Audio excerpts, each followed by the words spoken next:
สบายดีน้องนักเรียนอาจารย์ชื่ออาจารย์สอนไสธรรมวงศามาจากโรงเรียนมศเวียงจันทน์มื้อนี้อาจารย์จะมาสอนบทที่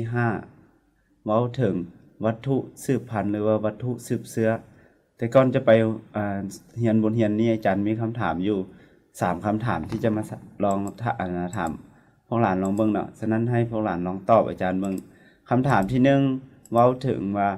ข้อใดบ่แม่นวัตถุสืบพันธุ์ต่อไปนี้เนาะให้พวกหลานลองหมายเบิ่งกขออาจารย์มีตัวเลือกให้เลือกแล้วเนาะข้อที่2เว้าถึงส่วนประกอบของ DNA เนาะมันมีอีหยังแดพวกหลานก็ลองเลือกเบิ่งเนาะหมายข้อโอเคเก่งหลายข้อที่3อาจารย์จะให้ลองพวกหลานลองจัดเนาะจัดเบิ่งว่าโมเลกุลใดจะใหญ่กว่าโมเลกุลใดเนาะหมายความว่าจัดหัวหน่วยโมเลกุลแต่ใหญ่หาน้อยเนาะพวกหลานลองคิดเบิ่งว่าตัวใดจะมีขนาดใหญ่กว่าหมู่แล้วก็ลงไปหาตัวที่น้อยสุดเนาะหมายความว่าแต่ใหญ่หาน้อยโอเคจะแล้วเนาะวันนี้เราจะมาเข้าบทเรียนเราเลยในบทเรียนบทนี้อาจารย์จะมาเสนอพวกหลานอยู่หลักๆมีข้อที่1อาจารย์จะเว้าถึงโครโมโซมเนาะบางคนก็จะได้เรียน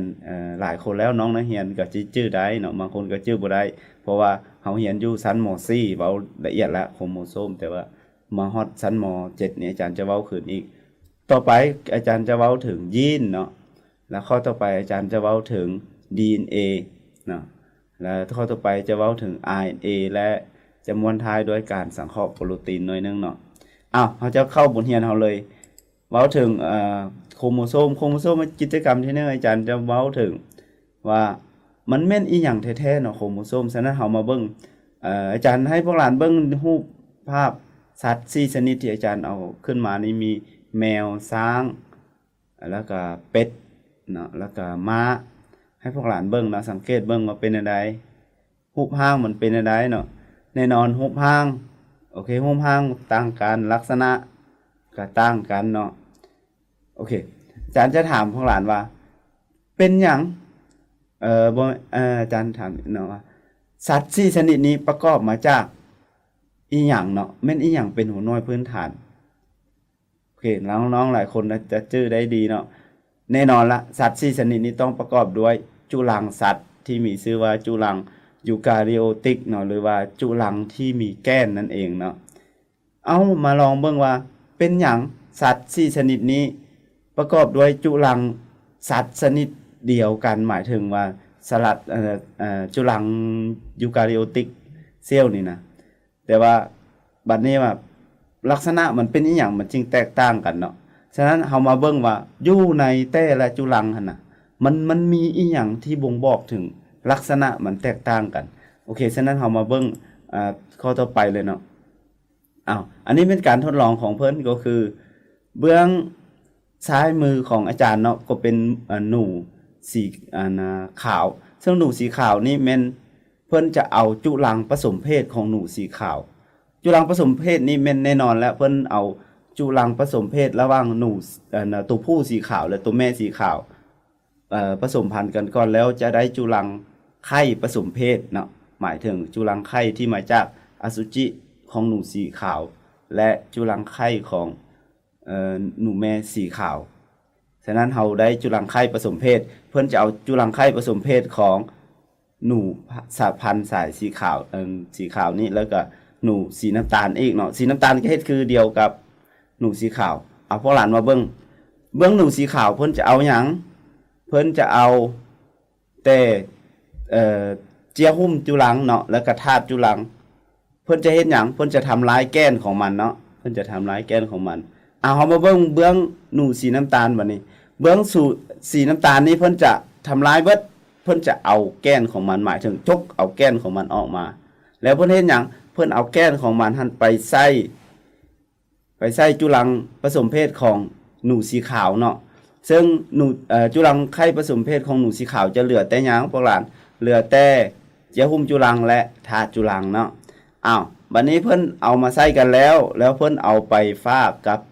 หนูสีดำหมายความว่าเอาไปใส่ในท้องหนูสีดำบัดนี้เฮามาเบิ่งลูกของมันเป็นจังไดลูกของมันเป็นหนูสีน้ำตาลเนาะบัดนี้เฮาพวกหลานลงมาเบิ่งว่า โตที่เอาแต่เจียหุ่มจุลังและธาตุจุลังจะบ่แสดงอาการเนาะแต่ว่าโตที่เอาแต่แก้นพัดแสดง4แสดงว่าหยังพวกหลานจากข้อนี้ก็แสดงว่าแก้นจุลังมันต้องมีธาตุอันใดอันหนึงที่นำเอาลักษณะจากพ่อแม่มาหาลูกแม่นบ่ฉะนั้นอาจารย์จะให้พวกเจ้าเบิ่งรูปต่อไปเลยว่าเพิ่นรูปต่อไปนี่แม่นเพิ่นซ่องเนาะเพิ่นเอาเจียเอาแพรจุลังของมันแพรจุลังของพืชแล้วก็ของสัตว์มาซ่องเพิ่นจะเห็นว่าอยู่ด้านในหั่นน่ะมันจะมีอันใดอันหนึงที่มันสามารถติดสีได้เนาะโดยเฉพาะมันอยู่ในแก้นนั่นเองฉะนั้นไปเบิ่งความละเอียดของมันเลยเนาะนี่อาจารย์จะโชว์ให้พวกเจ้าเบิ่งเนาะความละเอียดของมันก็คือเวลาเพิ่นเบิ่งแล้วอยู่ในแก้นเนาะอยู่ในแก้นหั่นน่ะตรงที่ติดสีนะเวลาเพิ่นขยายออกมาเนาะขยายออกมาแล้วเพิ่นจะเห็นมีอันใดอันนึงที่เป็นรูปร่างเป็น2อันเนาะไขว้กันจังซี่อยู่คล้ายๆคือกับตัว x ที่จริงแล้วมันเป็น2คู่ติดกันเนาะเพิ่นก็เลยใช้ชื่ออันนี้ว่าโครโมโซมเนาะพวกหลานเนาะอันโตโครโมโซมนี้ได้ชื่อมาจากภาษากรีกเนาะก็คือโครโมโซมมาจากว่าโครโมโซมาบัดนี้โครโมโซมานี่มันโครโมนี่นะมันเป็นโคมาหมายถึงคัลเลอร์ก็คือสีภาษาลาวเขาก็สีเนาะบัดนี้โตโซมาเป็นบอดี้ก็หมายถึงร่างกายหรือว่าวัตถุอันใดอันหนึงก็หมายความว่า2อันนี้มารวมเข้ากันก็แปลว่าเป็นวัตถุที่ติดสีเพิ่นก็เลยใช้ว่าโครโมโซมเนาะโครโมโซมนั่นเองชื่อของมันก็คือง่ายๆฉะนั้นตัวโครโมโซมนี้มันสามารถเฮ็ดได้ไหนได้เส้นจากกันนั้นที่เบิ่งนั่นก็คือตัวนี้แล้วเราจะเบิ่งว่ามันจะมีหน้าที่อีหยังเกี่ยวกับสิ่งที่มีชีวิตแล้วก็กำหนดให้สิ่งที่มีชีวิตมันแตกต่างกันใดๆเนาะเอาฉะนั้นเราไปเบิ่งรูปอันน่ะจำนวนของโครโมโซมเลยอาจารย์จะยกให้เบิ่งเห็นว่าโครโมโซมคนและก็ลิงเนาะซึ่งว่าลิงซิมเป็นซีนั่นแหละเอาพวกหลานลองนับเบิ่งเนาะจำนวนโครโมโซมของคนนี้มันจะมีอยู่ทั้งหมดอยู่46อันแต่กงกันข้ามของลิงซิมเป็นซีนี่น่ะมันแม่น48เนาะ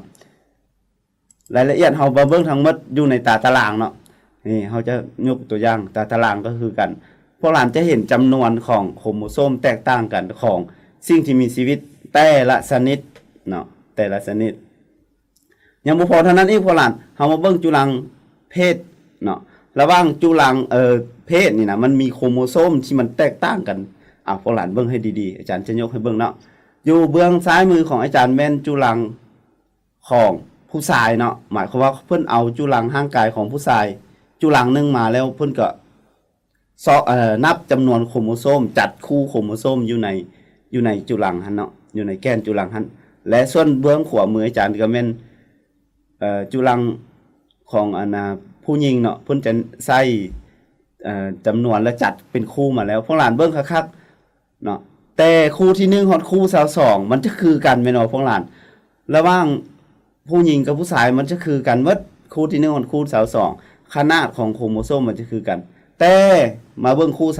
23นี่พวกหลานเบิ่งบ่คู่23ของผู้ชายมันตัวนึงจะใหญ่แต่ตัวนึงจะน้อยแต่กงกันข้ามเบื้องผู้หญิงแม่นจะใหญ่หมดเห็นบ่ฉะนั้นแหละอันโตที่บ่งบอกว่าเป็นเพศหญิงหรือเพศชายน่ะแม่นโครโมโซมคู่นี้คู่เดียวแม่นบ่นี่พวกหลานเห็นแล้วโอเคฉะนั้นเฮามาสรุปเบิ่งเลยจากกิจกรรมอยู่ด้านเทิงหั่นเฮาสามารถสรุปว่าในใดโครโมโซมมันเป็นแม่นหยังโครโมโซมมันก็เป็นหัวหน่วยอันนึงเนาะพวกหลานเนาะที่นำเอาลักษณะจากพ่อแม่มาหาลูกเอาง่ายๆก็เว้าง่ายๆก็คือแม่นหัวหน่วยพื้นฐานของวัตถุสืบเชื้อก็หมายถึงหยังหมายถึงถ่ายทอดลักษณะจากพ่อแม่สู่ลูกนั่นแหละต่อไปแม่นหยังกำหนดชนิดของสิ่งที่มีชีวิตแม่นบ่เพราะว่าหยังแต่ละสิ่งที่มีชีวิตมันมีโครโมโซมแตกต่างกันนะต่อไปแม่นหยังกำหนดเพศนี่ก็คือยกตัวอย่างคือคนคู่ที่23เพศหญิงและเพศชายมันต่างกันเห็นบ่ อันนั้นแหละคือโครโมโซมเนาะต่อไปเขาจะเว้าหยังเขาจะเว้าถึงลักษณะของโครโมโซมหรือว่าส่วนประกอบของโครโมโซมเนาะเดี๋ยวข้อต่อไปอาจารย์จะเว้าถึงนี่อันน่ะโตที่แท้จริงของมันประกอบมาจากอีหยังเนาะของโครโมโซมเดี๋ยวข้อต่อไปเขาจะเสนอนี่เอา